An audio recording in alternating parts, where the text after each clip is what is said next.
now, story time with Pizza Lord. A cool breeze crept through the valley outside of Telluride, Colorado, as my friends and I unloaded the truck parked on the dirt driveway. We had recently started renting an old mining house built in the early 1900s. Most of the home had been renovated over the years, but there were still glimpses of what the house used to be. The exterior of the home was painted a bright yellow and adorned a blood-red door.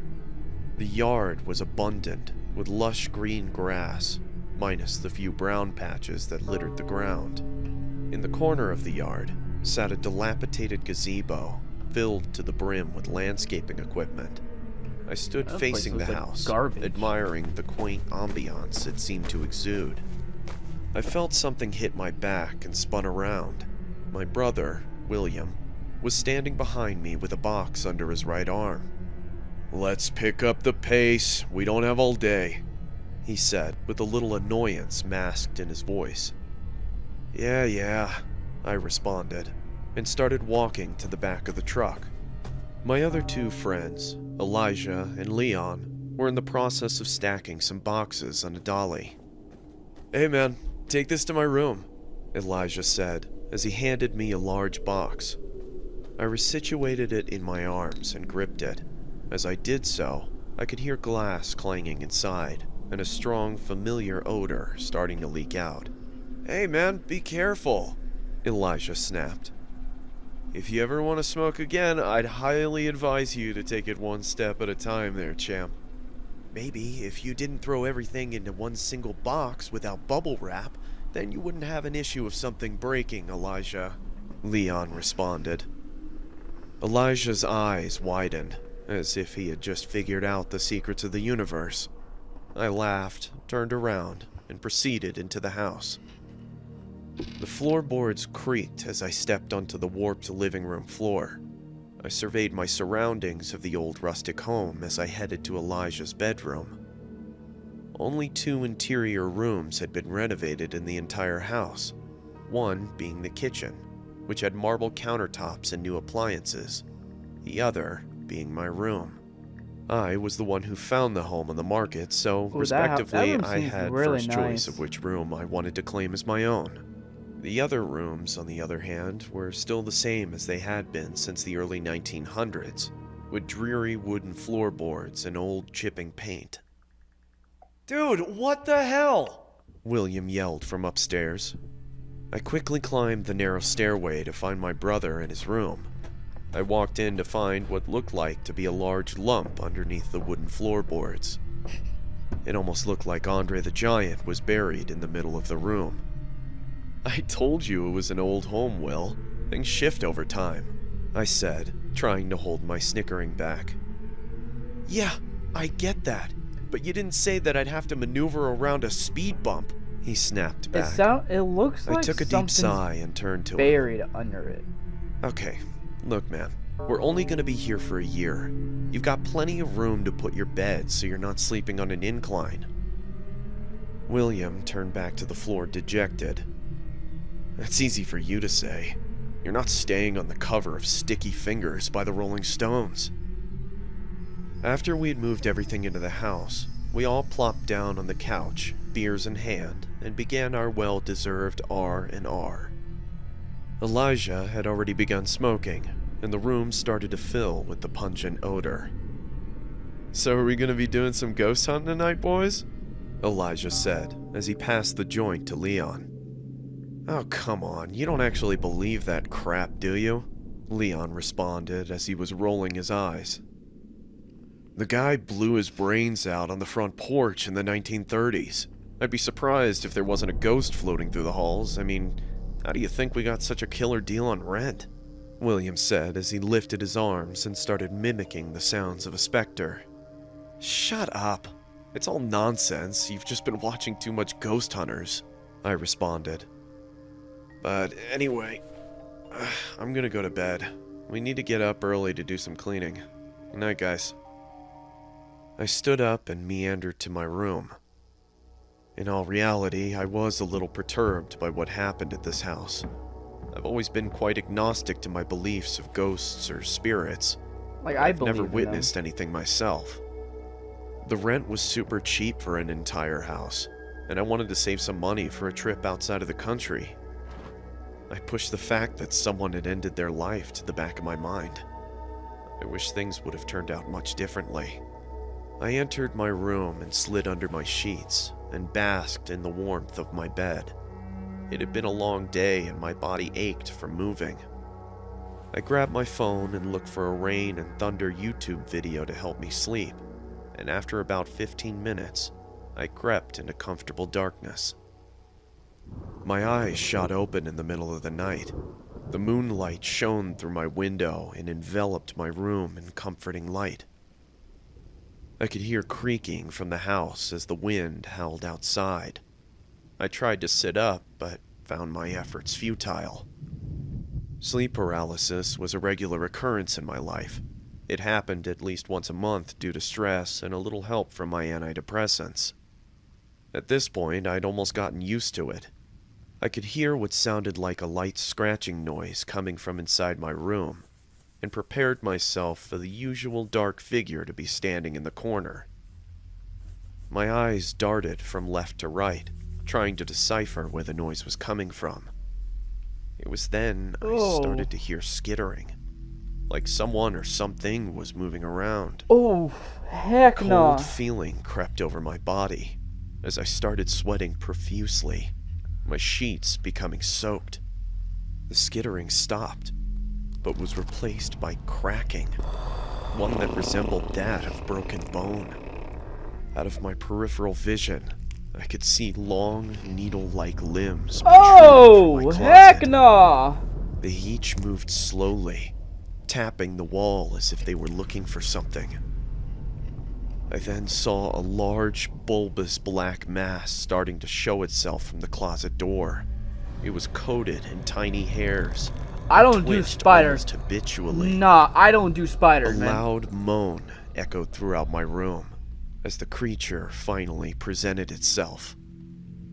A spider-like entity was situated on my wall. Please don't tell me this guy gets staying after I say spider-like this crap, was because its head had been replaced with that of a human one.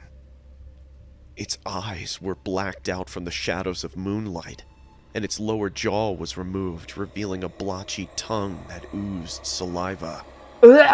It was about the size of I a just twin ate too. bed Why? and stared at me for what seemed like hours. My heart was racing.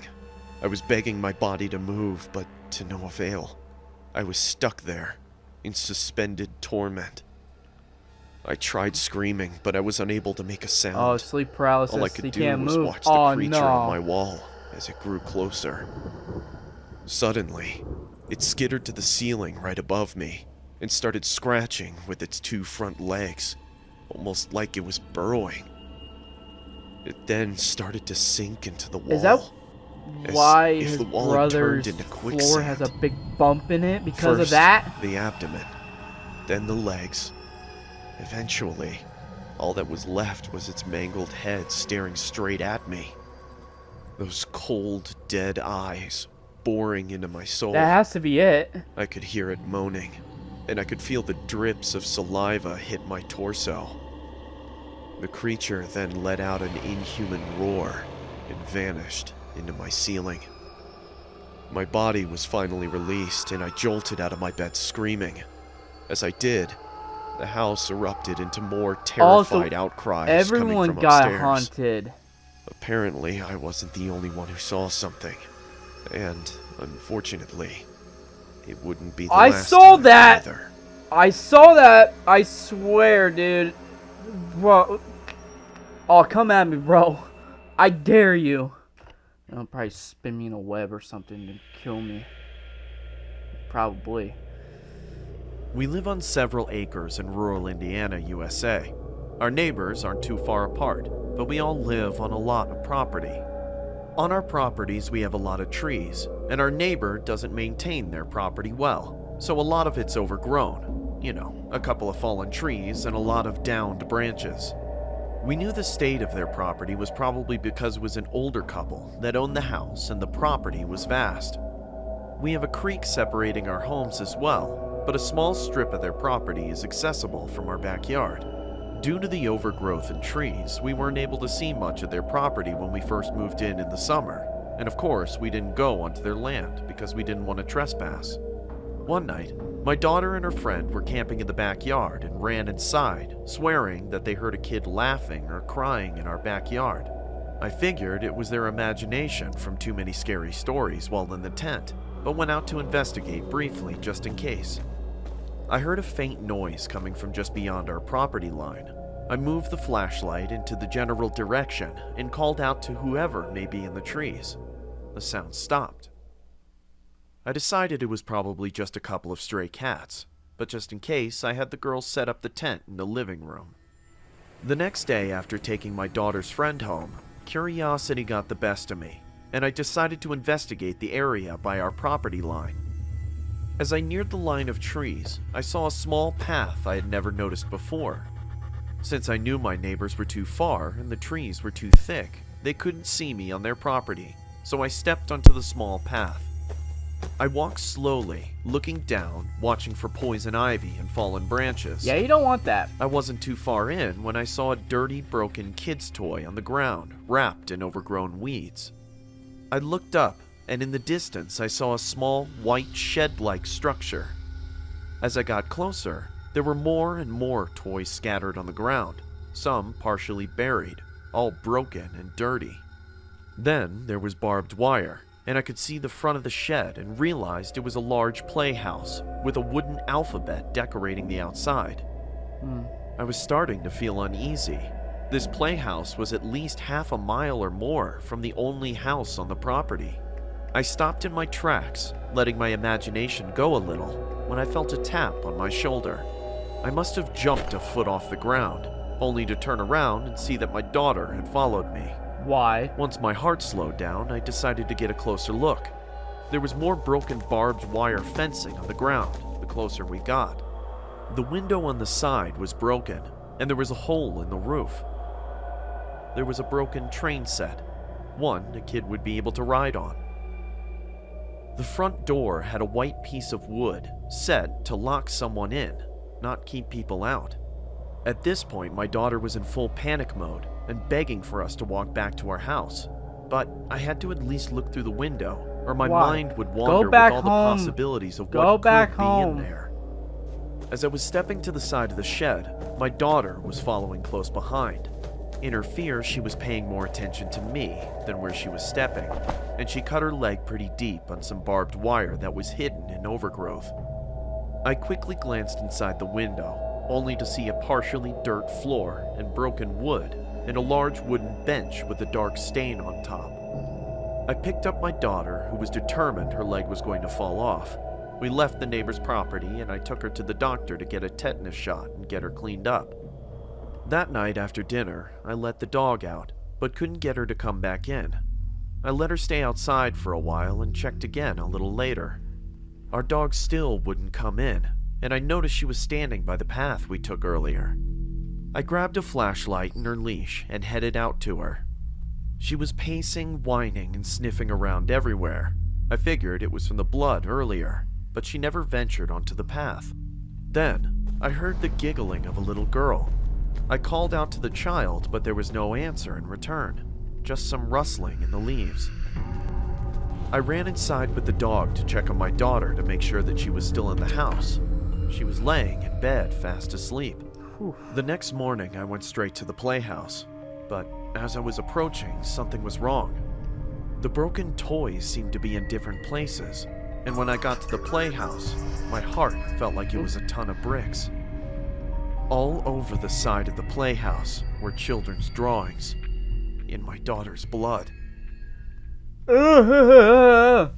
Heck no, dude.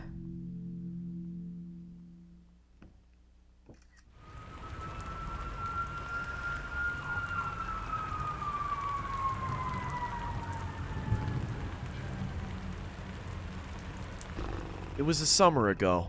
My family and I had gone to a cabin that most would use for a winter vacation, but my family wasn't like that. The cabin was located in the middle of the forest. There was no cell phone service, so, as you can imagine, I was pissed. My mom always complained to me about being isolated and confined to the comforts of my phone. I always found solace in my phone, since being around people made me feel irrational and just plain weird. My parents never understood that. Anyway, my little sister is 6 years old and was playing around in the forest. She had gone a bit too far out of my sight, and I started to get a little worried. I called out her name but got no response. I then went in the direction that she did and found nothing but a bloodied bow. My eyes widened as I frantically ran around looking for her. I found a blood trail that led into the deeper parts of the forest. I hesitated, but nothing was going to stop me from saving my sister. I followed the trail for as far as it went. After about an hour, the blood stopped at a hole. I debated whether I should go back and tell my parents, but I didn't think they'd believe me, even if I did say that my sister was missing. There's no denying my parents thought I was insane. Despite my fear, I jumped into the hole. I fell for what felt like forever. Then, I finally hit water. My face morphed into disgust as I stumbled through what I thought was a sewer, since there was no light. I looked no up sewer, out bro. of the hole and saw a tiny white dot. I started to walk around. It was crunching under my feet. I paid no attention to it since I thought it was some dead leaves or sticks that had fallen into the sewer. That was until I fell. Some unknown liquid had splashed all over me. I remembered that my phone was in my back pocket, and I pulled it out and shined it on myself. Time seemed to slow down as I realized what I was walking in. It was a river of fresh blood.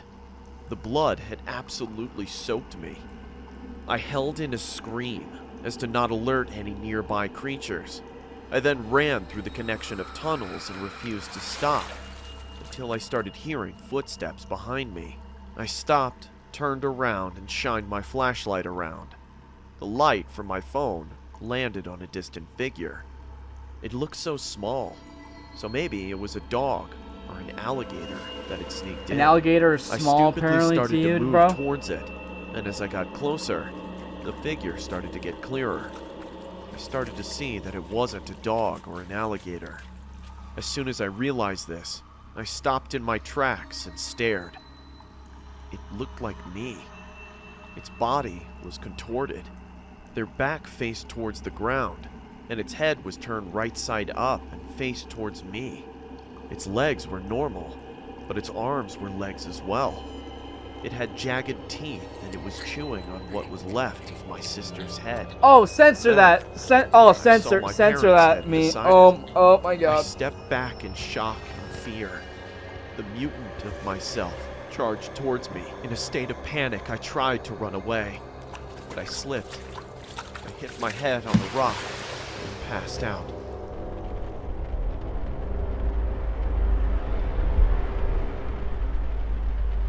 Then how come it's...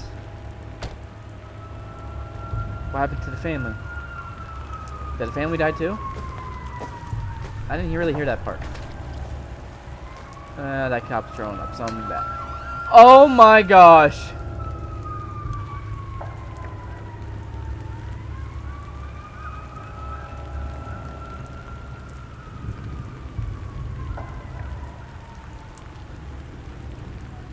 So he killed his family and himself?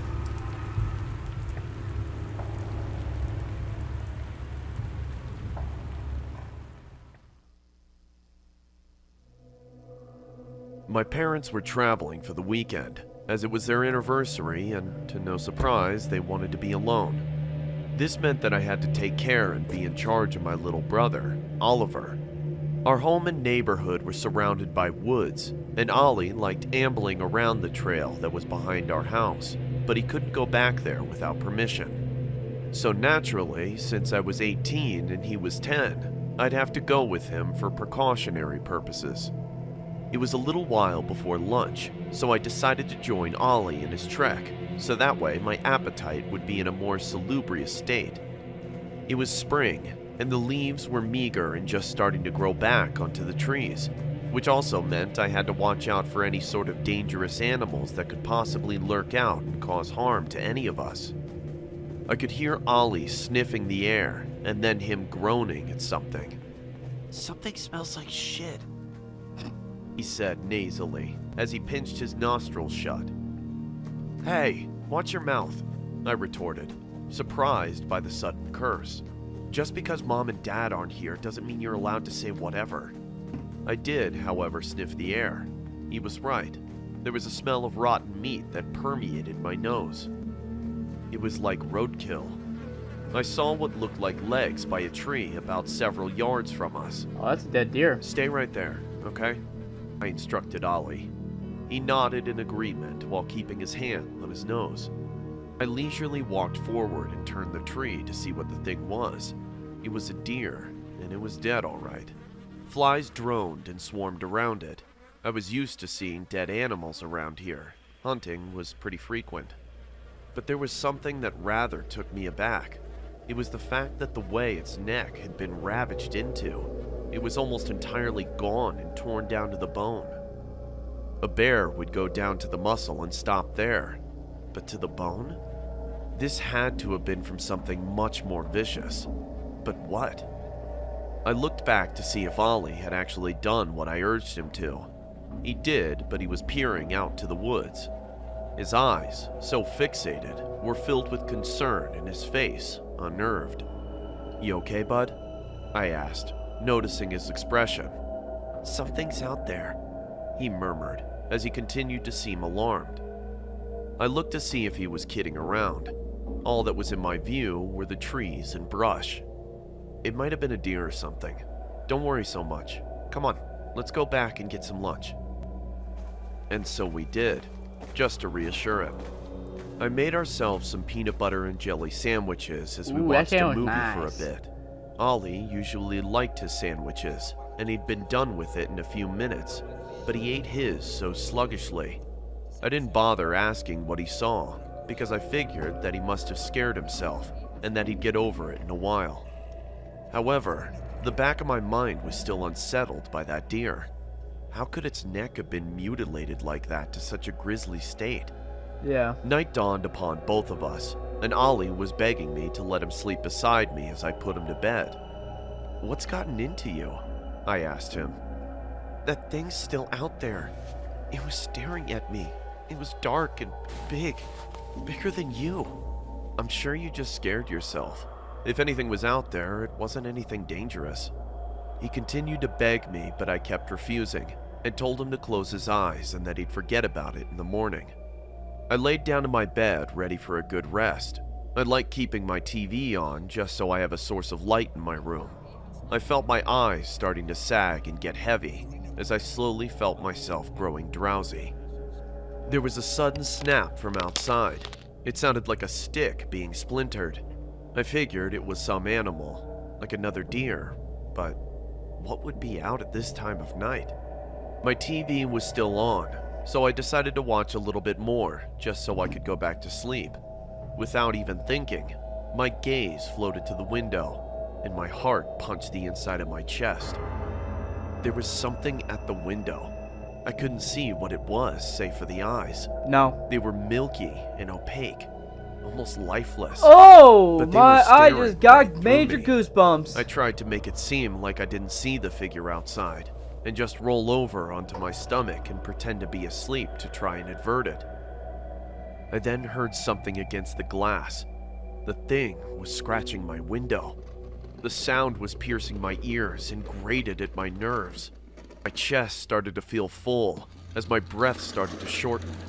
My window was starting to open, and I could hear that thing climbing into my room. Its presence was clearly made, as its shadow covered my entire bed in black. I sat there hyperventilating for what seemed like hours, until I felt the mattress start to sink in. The springs groaned as the thing had climbed onto the bed. I felt I could literally die from fright right there. The thing started to move across my bed. This can't be true. I was trying my best not to breathe so hard, but I was completely terror-stricken. It then stopped and stood right at my shoulders. I felt its giant feet clasping onto my shoulder blades. I could hardly breathe.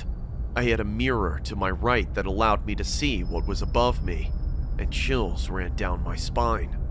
The creature was black, large, and at least 7 feet tall and lanky.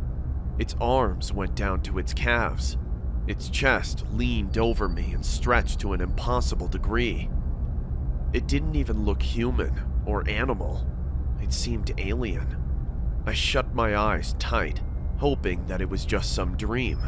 I It could ain't no start to dream, hear bro. the creature's heavy breaths and growling.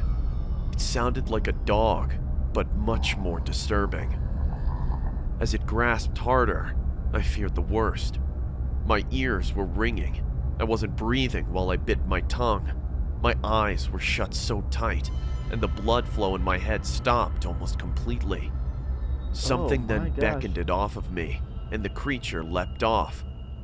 Through my ringing ears, I thought I could hear something like thumps and rusty hinges. I painfully felt the blood flow starting to come back, and I blacked out. Your brother's gone, Morning dude. came, and I had a massive headache now, and my chest felt so tight. I needed to go wake up Ollie and make breakfast, and I reluctantly did so. I went into his room, but found his bed empty. I checked all of downstairs to check if he was there somewhere. Yeah, he's gone, bro. Nothing. I then thought of the one place he could definitely be if he was hiding. I went outside and took to the path in the back of the woods. I walked some ways while trying to get over the pain in my head when I saw his bare feet by the tree. "Ollie," I said, exhausted and annoyed in my grimace. Yeah, he's dead, bro. "Come on, what are you..." I stopped. I felt my whole entire world collapse as I was bludgeoned with every single negative emotion possible. I put 2 and 2 together, and it answered my questions as it brought my distress up tenfold. Ollie was sitting there. His skin was pale. His cloudy eyes trickled with blood, and his neck was mangled to the bone. He was dead. He wasn't lying. That creature was still out there. That can't be real. No way. Wow. That was really, really good. Sorry, I gotta fix that light there.